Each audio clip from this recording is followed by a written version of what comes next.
Blog Talk Radio. Hello, everyone, and welcome to this broadcast here on International Life Coach Radio. My name is Russ Terry. I'm the founder of International Life Coach Radio, which is a part of the Life Coach Radio networks. And today I am super excited because we have a new host making her debut all the way from India. She is a super talented new colleague of mine, and I'm so excited that she is going to be gracing our airways with her wisdom and her experience and her empowering questions and her incredible guests.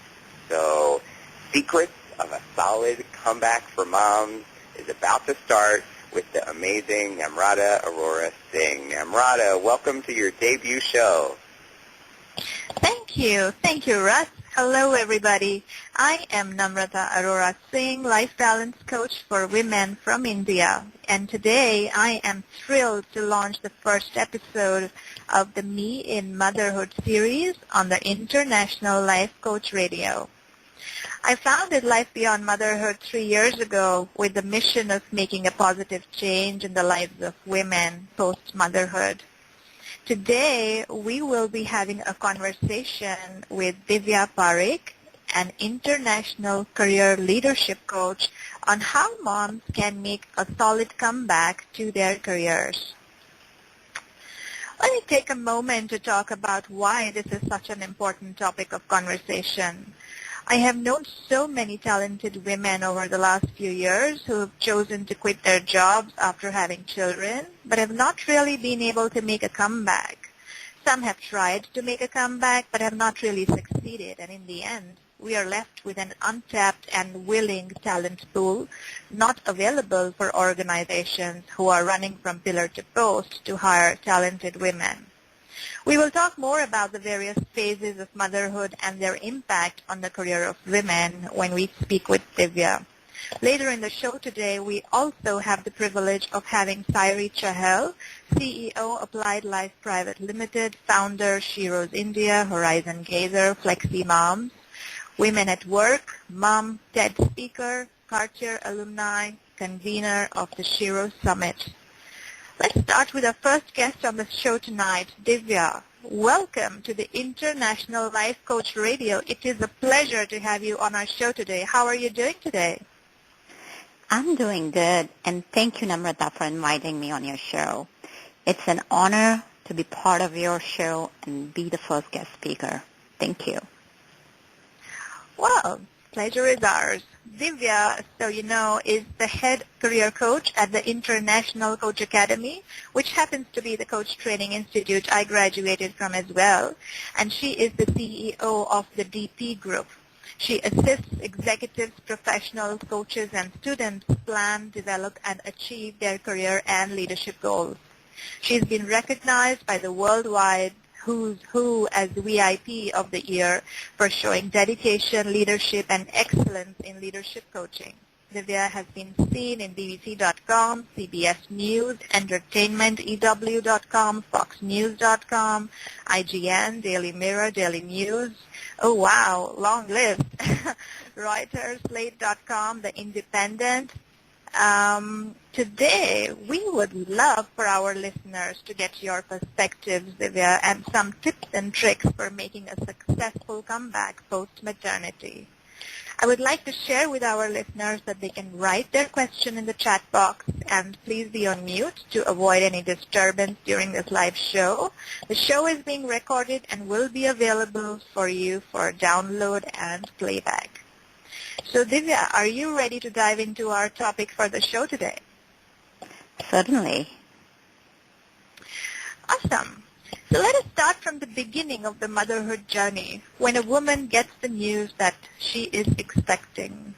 What, in your experience, Divya, are some of the challenges that women go through at their workplace when they have to break the news, and how do you think they can overcome them? Very good question, Namrata. Before we go into the series of questions and challenges and solutions that we will be looking at, I want to share a story. A young woman went to her mother and told her about her life and how things were so hard for her. She did not know how she was going to make it and wanted to give up. She was tired of fighting and struggling. It seemed that as one problem was solved, a new one arose. Her mother took her to the kitchen. She filled 3 pots with water and placed each on a high fire. Soon the pots came to a boil. In the first, she placed carrots. In the second, she placed eggs. In the last, she placed ground coffee beans. She let them sit and boil without saying a word. In about 20 minutes, she turned off the burners. She fished the carrots out and placed them in a bowl. She pulled the eggs out and placed them in a bowl. Then she ladled the coffee out and placed it in a bowl. Turning to her daughter, she asked, "Tell me, what do you see?" "Carrots, eggs, and coffee," the young woman replied. The mother brought her closer and asked her to feel the carrots. The daughter did and noticed that they were soft. She then asked her to take an egg and break it. After pulling off the shell, she observed the hard-boiled egg. Finally, she asked her to sip the coffee. The daughter smiled as she tasted its rich aroma. The daughter then asked, "What does it mean, Mother?" Her mother explained that each of these objects had faced the same adversity, boiling water. However, each reacted differently. The carrot went in strong, hard, and unrelenting. However, after being subjected to the boiling water, it softened and became weak. The egg had been fragile. Its thin outer shell had protected its liquid interior. But after sitting through the boiling water, its inside became hardened. The ground coffee beans were unique. However, after they were in the boiling water, they had changed the water. So as we go into the questions, I request each and every one of our callers, including you and I, which are you? When adversity knocks on your door, how do you respond? Are you a carrot, an egg, or a coffee bean? Think about it. If you are the carrot that seems strong enough, however, with pain and adversity, do you become soft and lose your strength? Or are you the egg that starts with a malleable heart but changes with the heat? Or do I have a fluid spirit that after a death, a breakup, a financial hardship, after pregnancy, getting ready to go back to work, am I still the same, there with a stiff spirit, like a coffee bean, and I can go ahead and change the hot water, unlike the hard egg, that although I started out with a soft heart, I became bitter and tough. So when the adversity knocks on your door,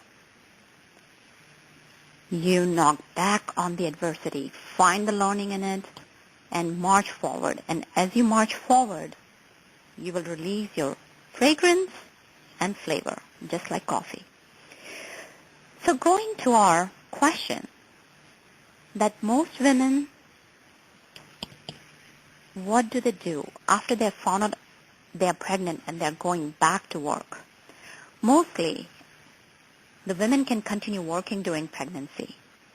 However, being pregnant presents challenges at the workplace. There is a pressure to perform flawlessly, to prove that you're still a productive employee, all the while feeling as if you would like nothing more than a nice, comfortable bed and something to make your ever-present nausea go away. And on top of that, you're responsible for the health of your developing baby. You have to make some changes in the workplace. However, it does not mean that you cannot be successful. Yes, the first trimester will present challenges, nausea, fatigue, anxiety about telling your employer. So the first question we need to ask is, when is a good time to tell your employer and colleagues? It can go two ways. If you're comfortable telling your employer as well as your colleagues, go ahead and tell it. It is up to you to know how they have reacted, how they have responded to other pregnant moms. If the response has been good, tell them. However, if you feel that you're doing good, there are no pregnancy symptoms that will take you away from work, you can tell after the first trimester screen is complete, because most of the time women do prefer to share the news after that. However, if you're suffering with pregnancy symptoms and find that they're interfering with your work performance, evaluate how comfortable you feel sharing your pregnancy with your boss. Take that first courageous step, sit down with him, and approach him as a matter of fact that you're pregnant and share the news with him. Do not break it. Just share the news. Because it's very important that your boss finds out first, and you're not sharing with your colleagues on Facebook or Pinterest. There is hope inside, especially if you're first time pregnant. The second trimester gets much easier. It is the most enjoyable time of your pregnancy. Another thing to consider is your third trimester. The third trimester brings in it backache, pain, discomfort. So what can you do? There are different ways to make a productive work environment in spite of being pregnant, because this is the joyous time. You should not feel that I'm pregnant and, oh, I'm someone different. Women are part of the workplace. It's up to us to integrate women in the main streamline. So, for example, the question may come up is about privacy. People may be excited for you. However, you do not have to disclose more than you're comfortable with. Because it's okay to set boundaries with nosy coworkers. And on the other hand, another thing to keep in mind is that no matter how excited you are, it certainly does not mean that everyone at the office is excited. Pregnancy at workplace is not always met with enthusiasm, because your single co-workers do not want you to complain or talk about your pregnancy too much. The unfortunate truth is that it may rub some people the wrong way and damage your working relationship. So keep that in mind. So let's see, how are the few ways that we can maintain a productive work environment while you're pregnant? So one thing to keep in mind is about stress. Stress on the job. The body stress, the emotional stress can definitely sap your energy. So the first thing to do is make sure the stress does not become chronic. So the first thing to know is, if you're going to be away for even a day or 2 days, whether it's vacation, honeymoon, medical leave, out due to pregnancy, generate a detailed plan. The goal is to make sure that everything runs as smoothly as possible during your absence. Organize, organize, organize. Make daily to-do lists, prioritize your tasks, and document everything you're doing as thoroughly as you can. Consider what you can delegate to someone else, or eliminate non-value-added tasks. You need to make it easy and painless for other people to find information on your contacts, information about your projects, status about your projects, if you're not there and can be reached. And you need to designate your backup so that your projects can move forward. And if this does work beautifully, you are recognized as a star employee, because people are going to say, oh, look at, we are just going to use a mother's name as Jane. Look at Jane, how thoughtful she is. And then people will applaud your professionalism. However, during these times, it's possible that you may want to talk. Create a support system where you may find your supporting coworker, friend, or loved one. Take that time to talk about it. Take proper job precautions. That may increase your risk of complications. So, for example, excessive working hours, prolonged standing, heavy lifting, excessive noise. make sure that you take that break. Even a 15-minute power walk can help you. Find comfortable shoes if your feet are swollen. It's okay to wear a pair of comfortable shoes and not have those heels. If necessary, get a small stool, put your feet up, because the body does produce 50% more blood to support the growth of your developing baby. And this extra water retention helps your body expand as your baby grows.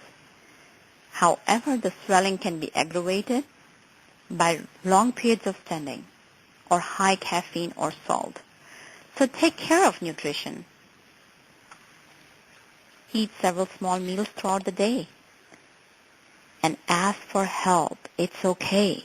Yes, we are super moms. We are super Wonder Women. However, it's okay to ask for help when your job becomes too much to handle. Consider adjusting your work schedule or asking for a change in your workload or the type of work you're doing. You may also want to consider telecommuting. Yeah, go ahead. Mm-hmm. Yeah, no, I was just going to say, I think that, this asking for help bit is something that I see women struggling with the most, because somehow we do end up with the feeling that we need to now do this on our own, and we don't have to, and that's a great point you just made out there.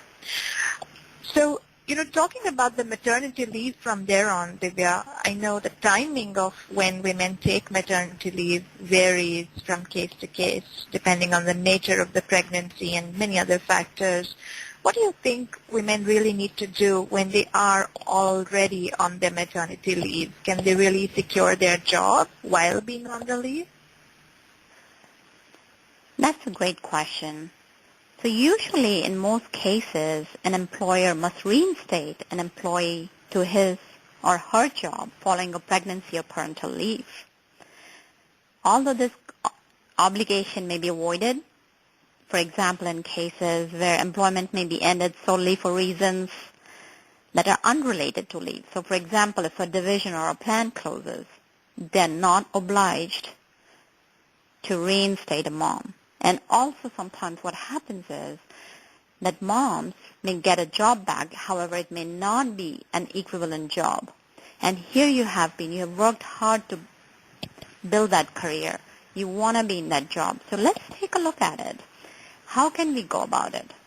So one of the things is, again, as we talked earlier, is about having your projects to a state where anybody can follow their status. Anybody can pick up the project where you have left.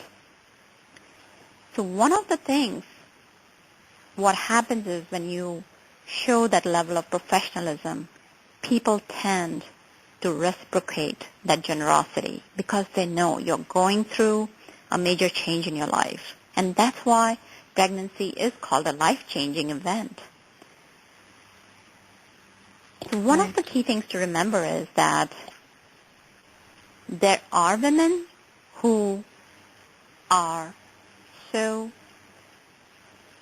into their jobs. If that's the case, then you really want to show your interest, which can be done during maternity leave simply by working remotely.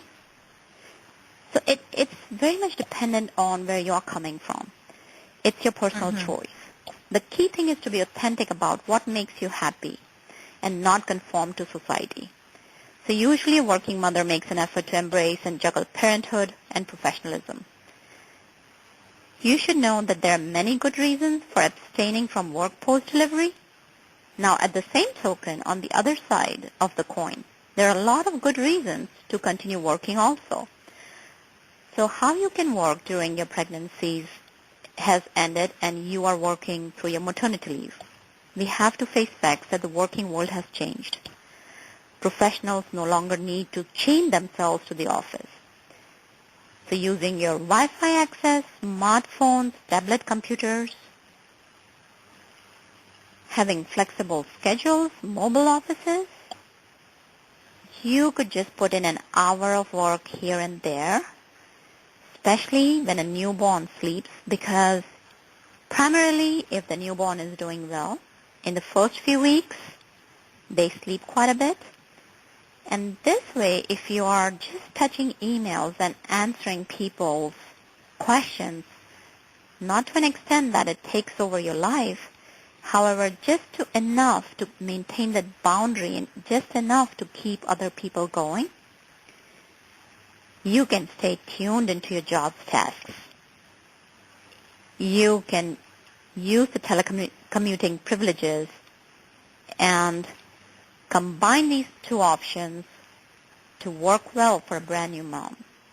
And sometimes you can also have a face-back hours for new parents. So, for example, your maternity leave is going to last for, let's say, 12 weeks. Instead of 12 weeks, you could negotiate with your employer that I will take 8 weeks. However, I would like to do telecommuting and have a face-back approach where you would only work 3 or 4 hours a day, and that too from home, call in for the meetings.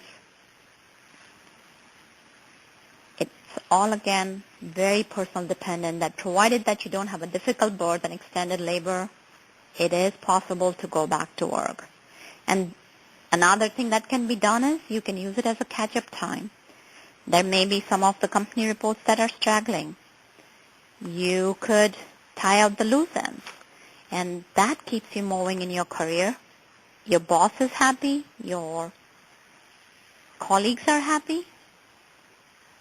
And another thing to do is, how can you keep your job secure, is to ensure that you have your new routine before your maternity leave ends. You have everything sorted out. You have an established child care plan, whether it's nanny or a daycare. Do a dry run. So it will help you identify potential problems and feel more prepared for going back to work. Because when you're at work, and if you keep on bringing up difficulties, that my child care is not working out, my nanny is not there, have a backup plan. Use support system where you can request your friends who are staying at home, or it could be your parents who are nearby. So that way when you go back, the transition is smooth, and that would definitely help you keep your job. Not only help you keep your job, it will help other people appreciate you. Mm-hmm. Well, that's true. And in fact, in her book, The Mom Shift, Reva Seth talks a lot about these kind of stories, and she says that one really needs a village to raise a child. And I know she has some fabulous examples of how women have managed to set up that support system which works for them. Now the question really is, Divya, what do you think is a good time for women to set up that support system for themselves in order to continue to work post-maternity? Is it before they proceed on the maternity leave? Is it during? Or is it only after having a baby? Good question. When does the support system come in place? Mm-hmm. So since I've been a scientist in one of my previous lives, I always look at data. If you pull up any of the studies that have studied women, all these studies show that women in sickness and in health across the whole lifespan, women define themselves in terms of their relationships and connections to other people. And as part of their connections, women typically receive and provide social support. So the transition through pregnancy and going through parenthood, and let's take a step back further. So you're single, you get married, then you get pregnant. From pregnant, you become a parent, and then you go back to work. The idea is to start the support system wherever you are right now. What's been done is done. The key thing is you start now. So for example, if one of your colleagues is going on a maternity leave, help her out. Be their support. Receiving begins with giving. There may be your friends who are pregnant. Give them support structure. And once you become the support structure for your friends, your colleagues, human heart is very generous. They will reciprocate it back. They'll automatically become your support system. And the support comes in several different types. The first support that we never usually tend to look at is ourselves, our own individual support, internal strength, which drives your actions in life. Your spouse, who gives you emotional support. Friends, caregivers, home help, who can help you with chores, taking care of the baby.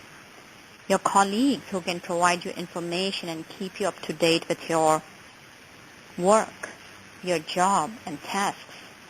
Your boss, who can make your transition a much easier transition to work. And professional, which could be a nurse, a doctor, who could help you. So it's not limited to one. There are different types of support coming from one person or from a multiple persons. So the first thing is to recognize the value of support system in the foundation of your very being. Whether you're pregnant or not, whether you have children or not, build a support system from now. It helps you maintain yourself, maintain your work and personal life balance during pregnancy, helps you prepare for the arrival of your baby, and transition successfully to work after maternity leave. So as we go back to work after pregnancy, you have gone back, I have gone back. What do we go through? We go through conflicted emotions. We feel elated, I'm going back to work. Sometimes we feel guilty, how can I leave my baby at home and just go back to work?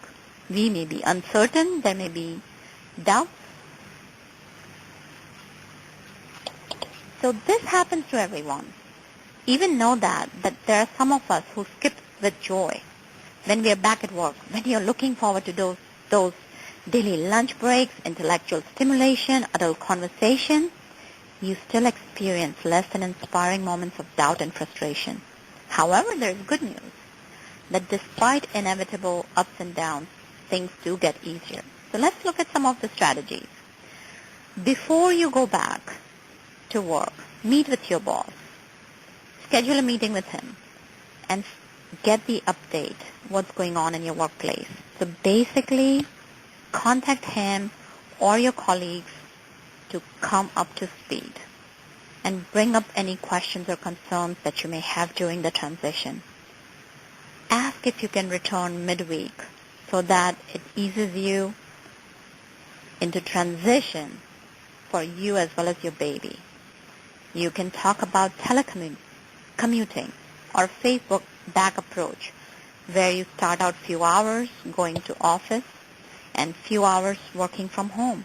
And these adjustments will allow you to work part-time when you get back. Ask for any special considerations, especially if you're breastfeeding. You may need to ask for a clean and private room because your baby is important.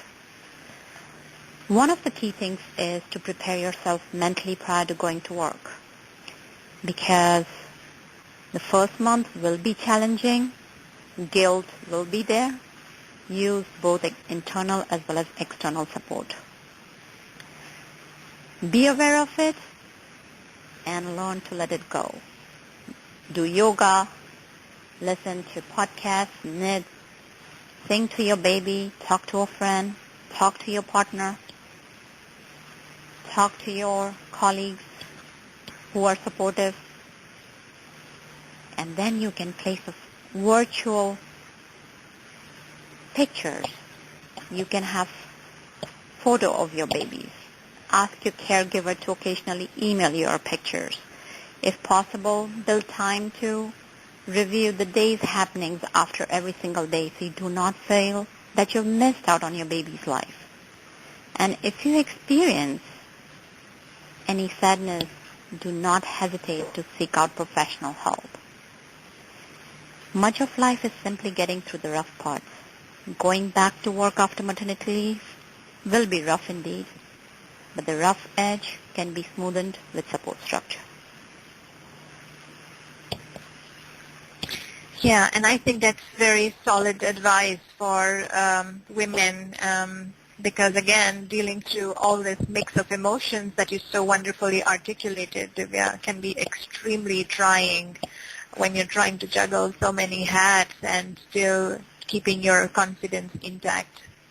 Despite the best of intentions, however, I know many women, specifically in India for sure, resort to quitting their jobs at some stage or the other. Research, in fact, shows that many times it is due to lack of family support, ultimately amounting to lack of dependable child care support options. And I know many women would agree when we say we do not have enough or dependable kind of quality daycares that we may have in other countries. We do not have good quality certified nannies, and the challenges are humongous. In case women do choose to quit and change their path, and they're not quite sure if they want to come back to the same kind of a full-time job, but they would like to experiment with something else, what do you think they need to bear in mind when deciding their future from a work standpoint? Also, what is your view of them reskilling themselves and reinventing their career after having a child? That's an excellent question. So one of the key things is that as you choreograph your transition to a new career, as you're experimenting about it, two things really help. One is have a positive mindset, and then secondly, have a realistic mindset. So before you go about it, it is very crucial to know some of the facts. If you have been out of work for several years, or even a couple of years, there will be a sense of pride and excitement to pursue new career, to find out about new career. However, at the same time, it's accompanied by tremendous guilt, along with anxiety about uncharted territory. You may feel that you have failed your kids by choosing to work after being home with them so long. It's okay. Because think about it. If you're happy, you will have more quality time with your children. Do not let your doubts and insecurities stop you. Because there have been studies that have shown that women only apply for jobs if they think they meet the 100% of the criteria listed, whereas men apply if they think they're meeting 60% of the requirements. The key thing is to have the awareness of what's holding you back. Invest in your growth, because greater awareness equals greater choice. When it comes to personal and professional development, make yourself the highest authority of your life, not anyone else, whether it's your spouse, your sister, your boss, your partner, your friends, your mom. Know beyond a shadow of a doubt what you need, what you want, what you deserve, and go out and get it. The first thing is to make a commitment. Another thing to keep in mind is that you will make less money than what you did before, especially if you're transitioning into a new career. Because one thing to remember is that if you had pursued the same career, you would have had promotions, and promotions would have brought incremental raises during the long haul. The secondly is, if you're changing careers, the depth of experience may be less and it may have impact on the money you make. And thirdly is, unfortunately, it's a tough pill to swallow. It's possible that you did not invest in upgrading your skills. And lastly, to reinvent your career, keep an open mind that you may need to invest time and money to polish your existing skills or learn new skills. Do not let the opportunity cost hold you back, because believe me, if you're committed, you will find a way to do it. And it is expected that things will hold us back. It's okay. However, think about it. If it's something that you're passionate about and you're going to do it, you will succeed in the long run. Not because you are just a mom, not just because you're you, it's because you're following your passion and you're willing to do what it takes to succeed. You may have to learn how to re-talk to adults because when we are with kids, we are so used to talking about children's books, shows, and using inferences from them. And let me tell you, this is a tough world where the employer does not care that you are a stay-home mom or dad, because ultimately the bottom line is what that drives economies. So these are the facts that need to be kept in mind before you move forward to experiment with new career or transition into new career. Now, what is the first thing we should do? It is about knowing the value of clear career objectives, identifying what you want, identifying what you don't want.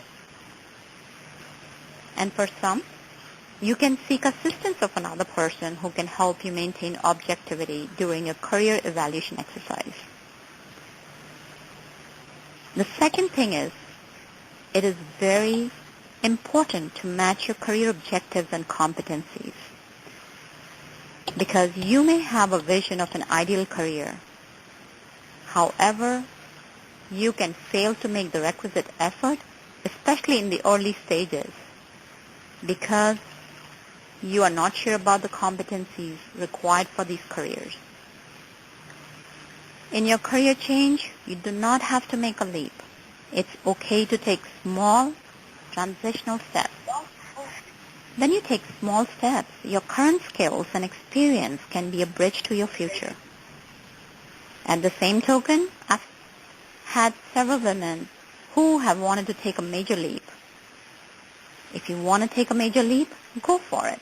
However, allow the time to learn new skills or hone your existing skills, make connections, develop relationships, and establish yourself a new career. As you develop your new skills, as you strengthen it, it will strengthen your confidence and relevant knowledge, and it will also revive your ability to learn new things. So after doing all this, let's say, what's the next step? You will profile your ideal employer and then look for places that would be great for you to work. It's just not about a new job title. It's also about an environment where you can contribute your best.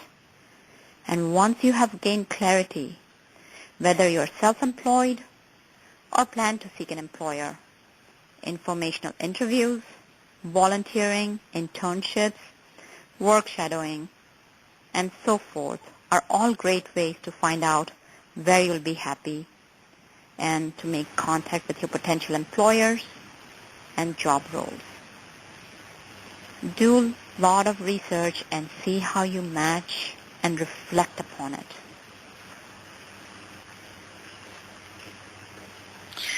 Well, thank you, Divya. These are some awesome insights, and I particularly loved your analogy, the carrot, egg, and coffee bean. I really like the way you've kind of linked that to our discussion today. At this point, I would like to say hello to Sairi Chahal, our special guest invitee on the show. Sairi, are you there? Yes, I am. Hi. Thank you for inviting me. Glad to be here. Sure. Thank you for being here. And just so you know, we've been speaking with Divya Parekh. She is the head career coach at the International Coach Academy and the CEO of the DP Group. Just a quick introduction about Sairi. Sairi is the CEO, Applied Life Private Limited, founder of Shiro's India, Horizon Gazer, Flexi Moms, Women at Work, Mom, TED speaker, Karcher alumni, convener, ShiroSummit.com. Sairi works with women navigating careers and work-life choices. What a star-studded cast today. Sairi, I really appreciate your making the time to join us today. While we have been talking about mothers planning the comeback, we would love to get your perspectives from your experiences, specifically from an India standpoint. Are you ready? Right. Yes, I am. Absolutely. So I think I caught a little bit of Divya's conversation. It was really interesting and really insightful, and I caught myself nodding at many points. And absolutely, I think pertinent issue, especially if you look at India, because if you just look at pure data, there are more women who study and less women who work. There are more women who join workforce and less women who stay in workforce and falling off the map at various points in time. And maternity being a key or the largest reason why women leave work, being with the family, raising children, is still a crucial decision many women take in their lives. And of course, there are many factors that contribute to it, right? Lack of support systems, lack of joint families, unmanageable commutes, cultural context of India, big weddings and big birthdays and, 40 festivals. So obviously a lot of hand-holding of family which happens through women, and therefore making them more unavailable as things grow and as children come along. I think it just gets harder sometimes. So a lot of women are leaving workforce, but at the same time, the dual income imperative is important. So finding a fit, finding a way to come back, finding something that works in their work-life situation, finding that their own version of success is significant. And in terms of bottleneck, I think we see trends at two places. One is barriers of perception, and some are very tacit barriers. So barriers of perception can be one very internal, how I perceive myself. I might be equipped, everything might be right, I might be in a good place to go back to work, but I may not think so, or I may not feel so, and feel so sometimes becomes a very critical part in arriving at a decision. And some are, of course, very tacit barriers, lack of flexible jobs, or lack of maternity-friendly policies, or lack of some other kind of infrastructure support. So I think those are different other barriers that come in. Mm-hmm. Interesting. And do you have any data to share which one of these barriers are the topmost and the toughest for women to overcome? Right. So I call it the F word because not finding enough flexibility is a big demotivator, because I might have 8 hours a day to work, but I may not have the same 8 hours as everyone else. Right. So I think lack of flexibility is a huge factor that takes away women from the workforce. And this is also significantly backed by the fact that when women leave work or when they take a break, things move on. Work and business life cycles have got shorter. Technology is changing faster than ever before. I mean, the life cycle of companies become less than 5 years. So when you take a break, there's a very distinct possibility of you not being aligned with the trends on the horizon, with the technology on the horizon, or just being part of the network that you need to be to keep up with opportunities. Mm-hmm. Interesting. And I know Divya spoke a bit about, networking as well. When women are on maternity leave or, wanting to come back and they are just so caught up with the whole childcare business and the chaos at home, how do you think they can find ways to network amidst all of this? I think it got better in the last few years because of online. Even if you're not there physically, even if you're not out there at networking events, if you just keep up with whatever your field is. I'll give you an example. I was speaking to somebody who's in testing. Her last job in testing was 8 years ago, where methods and tools used were very different from methods and tools used now. So here's somebody who hasn't kept up, is not part of any online forums about testing, or is not reading up or communicating with her peers in her line of work. So it could be across, right? It could be HR or communication. Marketing has changed, HR has changed, technology has changed, retail has changed. So that means even if you're not networking actively, if you're keeping up with your peers online, and I think Facebook and Twitter sort of give you that platform now, because everything sort of exists there. And the fact remains, a lot of us who are at a day job all day also don't network enough. We don't get out as often as we would like to because our day ends pretty quickly. But making use of online as a way to, one, talk about your skills or positioning yourself or just keeping up with your own line of work is a great possibility. Mm-hmm. Yeah, that certainly sounds to be fairly doable. What, in your view, Sairi, is the secret for women sustaining their career post-motherhood? Those who are able to make it, what do they do? I think there are two parts to this conversation. One is, I think, what is my internal conversation. And the sooner you start preparing, I think the better it gets. It does happen that a lot of us just dawdle our way into our careers, and I think maternity becomes like the first heartbreak stop.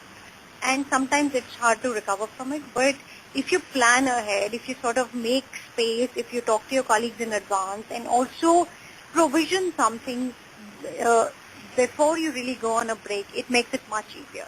Even if you haven't provisioned for it, you haven't got into a planning mode. I think sustaining careers once you have children means a couple of very key points. One is managing external variables, right? Expectations of the workplace, friends in the workplace, negotiating with your colleagues. And other is internal, both within your family and you as a person. How do you feel about doing this? What is it that you see yourself doing? What is the aspiration or the expectation you have for yourself? How are you dealing with the guilt, if at all? And I think how are you negotiating the change? How are you planning the transition that's up on cards? And being able to be generous and kind to yourself, I think, is the first step. Everything is all right in its own place. Nothing is a pure right and nothing is a pure wrong. It's everyone's own fit in their own little space. So being able to figure out what's one's expectation of oneself, and of course I think it's an element of negotiating change, putting the right spots in place, asking for help, and investing in oneself. I think what happens once children happen is that you stop being your own priority, or everything else becomes suddenly very important, and you're not really sort of doing justice to giving that thought and time to yourself. And somewhere being able to bring that back into perspective, being able to ask for help. It's all right. Everyone needs help at some point in time. Being able to find a mentor to help you through this. Being able to work with somebody who will help you just probe your own priorities better, or your own confidence levels better. Right? And everyone goes through these phases. It's just okay to ask for help. It's okay to invest in something that's long term. And of course, keeping that thread with the workplace in terms of horizon gazing, in terms of staying aligned with where the workplace is going. Yeah. And, talking about getting help, I know Divya touched upon that as well, I know many women who feel terribly lost after having a child. They are, at their wits' end trying to figure out, is this the right career option for me, or is that the one? What would you recommend to such women? How do they go about getting that help? How do they seek that clarity that will decide their future? Right. So I think if you sort of just start from a place of openness and being kind to yourself in the first place, I think start from there. And the great thing is, you were not born in a slot. If you started in one career and it's time to move to something that seems more like your thing in life right now, that seems more adaptable to the life you have or to the place you want to go to, it's all right to make that change. You're not doing a disfavor to the career you had. You're building on top of it. And there are some inherent skills you already have. So it always makes sense to very plainly evaluate what are the key skills you have. Are you happy to use them further? Are you happy to do that job again? Are you happy to build on top of it? Or are there any new elements that have come up in your line of work? Does something excite you? I mean, you might have been an IT coder, but does baking excite you at this point in time? Or you might have been, doing HR, but does marketing excite you at this point in time? It's a great opportunity to make the shift. And sometimes self-generated curiosity is your best indicator. So being able to probe, and it's a great opportunity to probe what are the possibilities, what are the opportunities across the horizon. And once you find that, of course, the conversation with self is still the most important thing. I mean, do you feel happy about a decision you're about to make? Does it give you anxiety about making that shift? Is it a natural anxiety, or is it sort of making you miserable? I think we all have these internal radars which tell us things, and sometimes we need to rely on them. And sometimes we need to also bounce it with a third person to say, what do you think about this idea? Or maybe somebody who has done this drill earlier, or talking to another woman who's perhaps in the same boat. It just helps reaching out and asking for help. And of course, once you're sort of in a place to make a change, there are tons of things that can help you. Making friends with technology, I find, is a great way to sort of do the right thing. And ultimately, it all boils down to your own investment in yourself and the world around you, the kind of alignment you're able to create for you as a person and for all your stakeholders. It's important to grow up in the family, onboard them, bring them on board with what your plans are going to be, or whatever experiment you want to run at this point in time. Could be your own startup, could be a job, could be going back to the big boardroom. Fair enough. I mean, I think if you just sort of communicate and plan it, it works pretty brilliantly. Ultimately, you're your own best friend and sometimes your own worst enemy, right? Yeah. Well said. And I do want to ask Divya at this point is, Divya, what do you feel is the role of coaching, and specifically something like a career coaching, in helping women get this clarity, especially those who may feel stuck?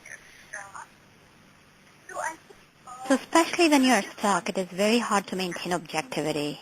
And having a career coach helps you not only assess where you are at the present time. We are generating a baseline. You assess your values, you assess your interests, your competencies, your interests, your passion. A career coach can help you unveil, discover what your true passion is. What is it that it takes to get to where you want to be? A career coach can also help you develop an action plan. A career coach can be your support structure, where if we know that if you're accountable to someone, we end up doing that task. Unless we are not accountable to somebody, we do tend to procrastinate. So career coach is your support system that can help you move from point A to point B in several different directions. Whether it could be just going up the career ladder, finding that you're stuck in the current job, and you cannot transition out because it's very hard, your baby's young, and sometimes some women do not have choices financially. So you can find how to look outside the box, how to find new perspectives, how to create new opportunities, and be where you want to be. Right. And Sairi, can you talk a bit about the role of an organization like a Sheroes in helping women get back to work and, find a career for themselves which works? So the way we've structured as an organization is we are an internet platform, and what we essentially do is become the connecting point, the aggregator, one for opportunities. And when we talk of opportunities, these are opportunities across formats: part-time work, working from home, regular corporate jobs, and entrepreneurial options, including franchising or partnership programs. So the idea is to be able to find opportunities that fit individually into each one's work-life fit, or whatever version of life they're looking at that point in time.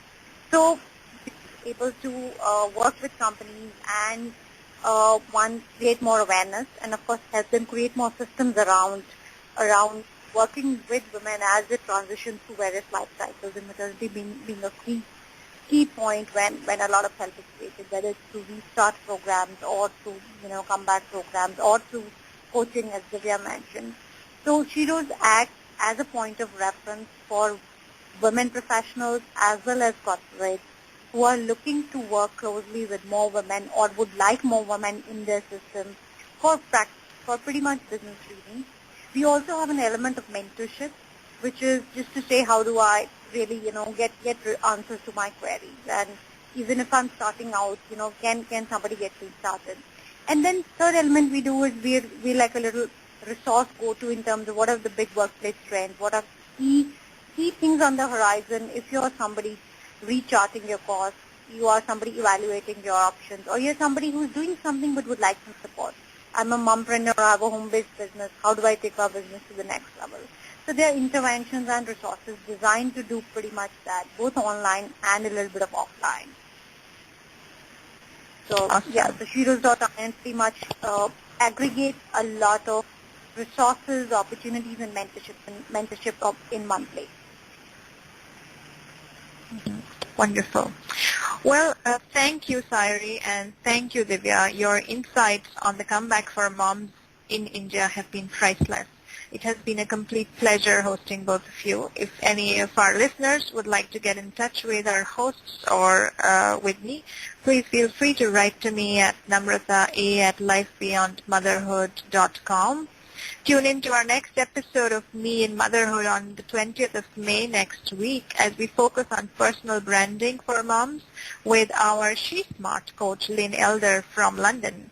Our next upcoming show on the International Life Coach Radio channel is on Monday, Holy Shift, with professional coaches Barb Heenan and Leslie Piketty.